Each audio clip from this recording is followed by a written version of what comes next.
Ballot paper fill up করে রেখেছিল, তাদের নিজস্ব পছন্দের লোক যারা বা দলীয় লোক যারা, তাদেরকে একাধিক করে ব্যালট পেপার দেওয়া হয়েছে। আপনাদের কি কাজ যে আমি প্রার্থী হয়ে ঢুকতে পারবো না? সকাল থেকে ভোট কেন্দ্রগুলোতে যাওয়ার জন্য চেষ্টা করেছি, এই টিএসসির ভোট কেন্দ্রে ঢুকতে দেওয়া হয় নাই আমাকে। সুইমিং পুলের যে ভোট কেন্দ্র সেখানে ঢুকতে গিয়েছি, সেখানে ঢুকতে দেওয়া হয় নাই।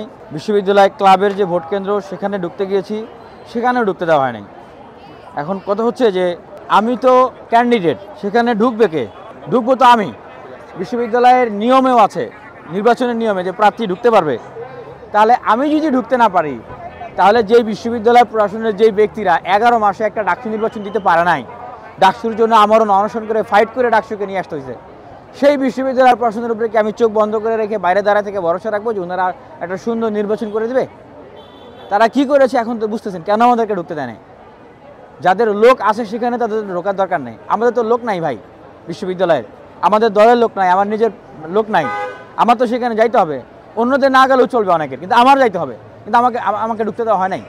কি করেছে আমরা দেখছি এখন, যে আপনার ব্যালট পেপার ফিল আপ করে রেখেছিল, সেগুলো দেওয়া হয়েছে। আমরা এটাও শুনতেছি যে এখন মানে তাদের নিজস্ব পছন্দের লোক যারা বা দলীয় লোক যারা, তাদেরকে একাধিক করে ব্যালট পেপার দেওয়া হয়েছে, যেগুলোতে তারা বিপিজে সেগুলো তারা ফিল আপ করে তারা সেগুলো জমা দিয়েছে। এগুলো আমরা এখন শুনতেছি।